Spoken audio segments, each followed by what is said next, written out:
School and Family. Unit 21. Add, subtract, multiply, and divide.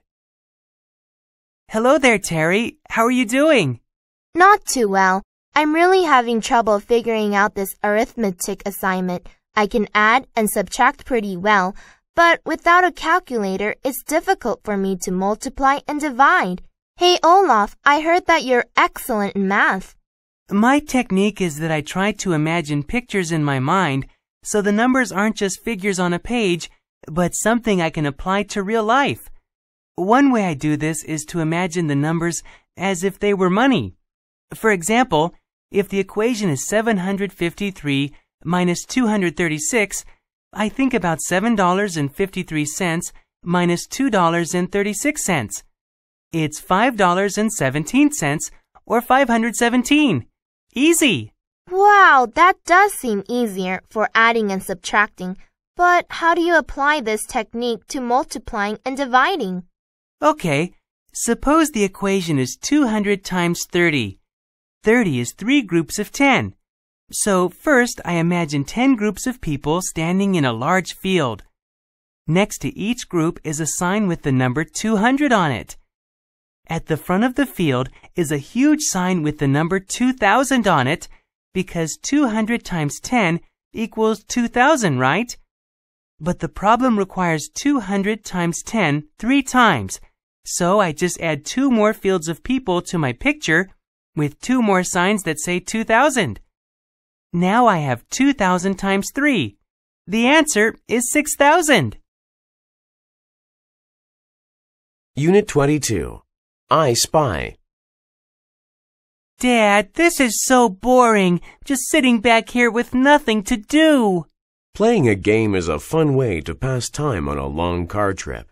Okay, but what kind of game can we play when we're going 70 miles an hour in a car? Well, when I was young, we used to play a game in the car called I Spy. One person decides on an object that he or she can see and tells us its color. Then the rest of us have to ask yes or no questions to try and find out what it is. I'll go first, and I spy something that's... Hey, I wanted to go first. Billy, let your sister begin. Remember, it's considered good manners to let girls and younger children have their turn ahead of us. Yeah, remember your manners, stupid. Betsy, it's also good manners to treat each other with respect and not to call people names. I think you need to apologize to your brother. I'm sorry, Billy. Let's start, okay? I spy something small and green. It's on the steering wheel and... Stop, Betsy. Dad said that you're only supposed to tell us its color, not its size or location or anything else. Oh no, I forgot. That's okay, honey. Everybody makes mistakes. Remember the saying, if at first you don't succeed, try again. Okay, let me try again. I spy something... Unit 23. American Families Today. American families today are very different from what they were about 100 years ago. The main difference is that families are now much smaller. In the past, most families lived on farms. They needed children to help them work. Today, most families live in cities. Parents do not expect their children to work for them. It is also becoming very expensive to raise and educate children. Many parents cannot afford to have a large family. Others think that there are already too many people in the world. If they have more than 2 children, it will increase the population. Also, the types of families are changing. Statistics show that there are more single parents than ever before. More and more unmarried couples are having children, and a growing number of couples are choosing to have no children at all. Traditional families, a married couple with children, live in less than 25% of all U.S. homes. One reason for this trend is the greater number of working women. In the past, women depended on their husbands for money. Now, many women have jobs. They don't have to be married to have money. Another reason is divorce. This is when a husband and wife decide not to be married anymore. Almost half of all U.S. marriages end in divorce. Many people decide not to get married at all. They prefer to be single and live without a husband or a wife. Unit 24. Making decisions. How does your family make important decisions? Do children have any say in making these decisions, or do parents simply tell them what to do? There are several different methods for making family decisions. One method is to have a vote. Each family member writes his or her own choice on a piece of paper. With this method, each person gets equal say in the issue being decided. What if the vote is a tie? You should think of an idea to break a tie before you vote. A second method is to give older children special privileges. If you're moving into a new home, for instance, the oldest child might get first choice of bedrooms. A third method is to take turns making the decisions. Suppose a family goes on vacation together each year. One year, they might let their daughter decide where they should go. The next year, the choice goes to the son. A fourth method is to let the head of the household decide what is best. That is the way we do it in my family. The head of our household, my father, listens to all our opinions. Then he makes a decision. We agree to follow his decision even if we don't like it. Making family decisions is not always easy. The important thing is to choose a method that everyone agrees on. That could cause a problem, however. Which method should you use to decide which method to choose for making decisions? Unit 25. My favorite teacher. The best teacher I've ever had was Mr. Lambert, my high school French teacher. He was short with dark hair, a thick beard, and a big smile. His legs were short too, so his arms always looked too long. He was a very good teacher because he always brought so much energy to the classroom. His classes were never boring because he was always active, trying to find new methods to communicate ideas. Because he taught French, English wasn't allowed in class, so he often had to demonstrate the meaning of new words through gestures and acting. Once he had to communicate the word above without saying it in English. First, he pulled a desk near the blackboard and then put a wastebasket between the desk and the blackboard. Next, he put his feet on the edge of the blackboard and his hands on the desk so that he was above the wastebasket. I've never forgotten that demonstration. It was difficult not to enjoy the subject when he was so excited about teaching it. The most important reason that Mr. Lambert is the best teacher I've ever had is that he loved all his students, even when we made him angry by speaking English in class. Whenever that happened, the students always felt guilty because they had so much respect for him. Now that I'm a teacher, I try my best to be like Mr. Lambert. He is my role model. People and Work. Unit 26. Meet Deborah. Hi, my name is Deborah Garrell. I'm a 20-year-old communications major at New York University. I love being at university. I'm enjoying my courses, and I meet many new people every day. It seems like a new adventure, and I love adventures. I spent my childhood traveling all over the world and learning about different cultures. You see, my father works for the World Bank, so our family has always moved around a lot. I've lived in Mongolia, East Timor, Brazil, Nigeria, the Netherlands, and the United States. The hardest part of growing up was saying goodbye each time we had to move. But I would always remind myself that I would make new friends soon, and I always did. I've learned not to be shy. After leaving one place, I would always email or call my old friends. I would tell them about the new adventures I was having and ask them about new things in their lives. That is probably the reason I chose to major in communications.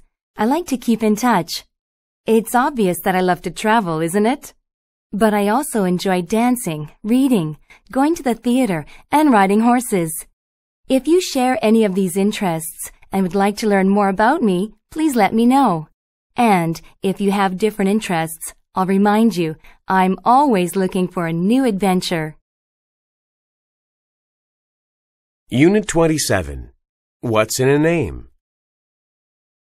Sai, do you have a local driver's license that we can rent the car with for our trip this weekend? Sure, Jen. Here you are.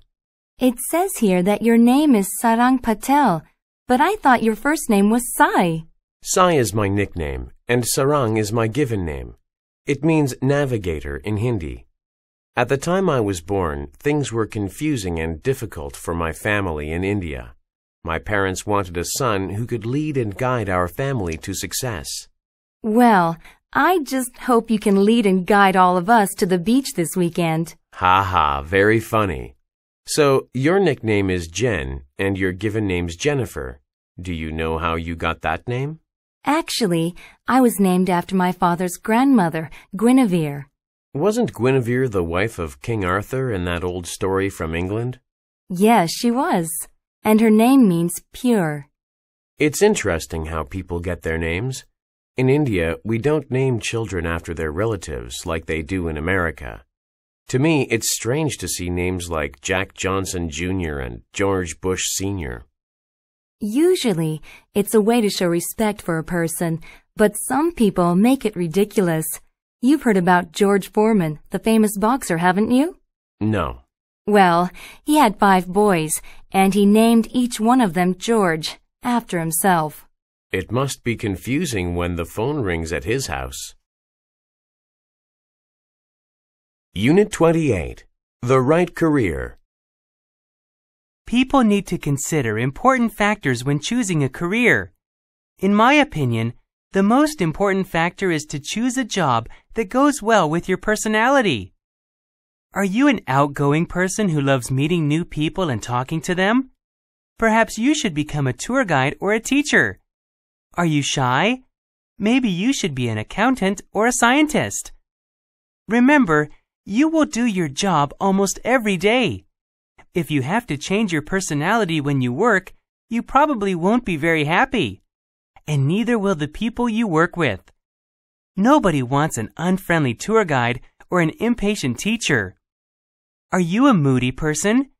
In most jobs, you will be expected to control your emotions. That's hard to do if your mood changes often. In that case, you might want to work alone. Perhaps you could be a writer or an artist. There are other factors to consider, such as salary and status.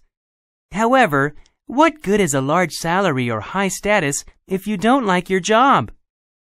You should consider your personality, find out what you are very good at doing, and then find the right career to go with all this.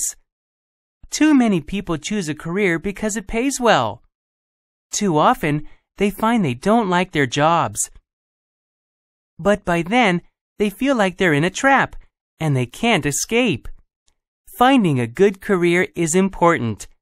Think about it and choose carefully. Unit 29. Body Language. Did you know that words are not the only thing we use to communicate? Most of our messages are sent through body language.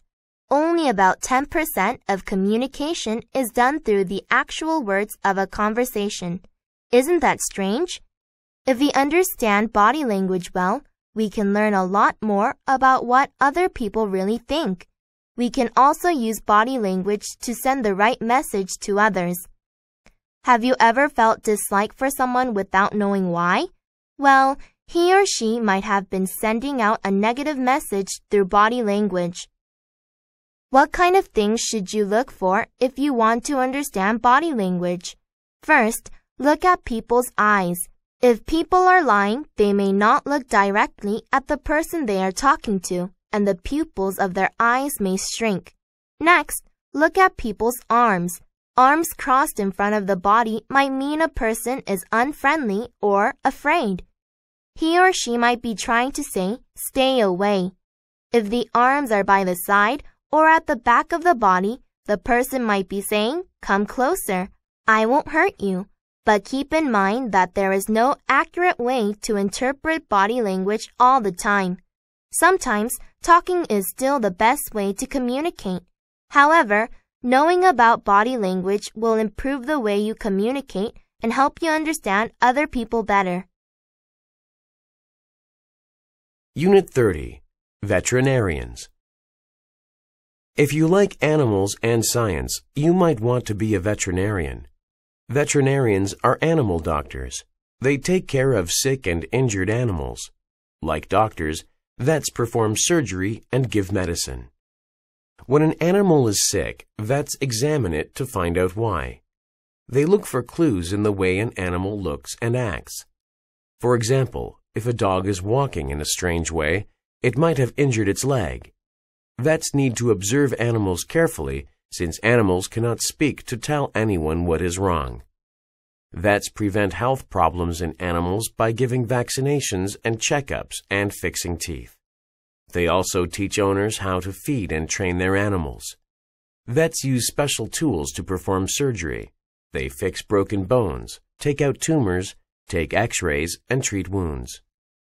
Most vets treat small pets, including dogs and cats. A few vets focus on large animals such as sheep, cows, and horses. Large animal vets usually drive to ranches and stables where their patients live. Often they help when the animals give birth. Vets who work with large animals often work outside in all kinds of weather. A few vets work in zoos and aquariums. They care for zebras, sharks, and other wild creatures. Because animals can get sick at any time, vets often work long hours. Many vets like their work because they can be with animals every day, even though sick animals can sometimes bite or kick their vets.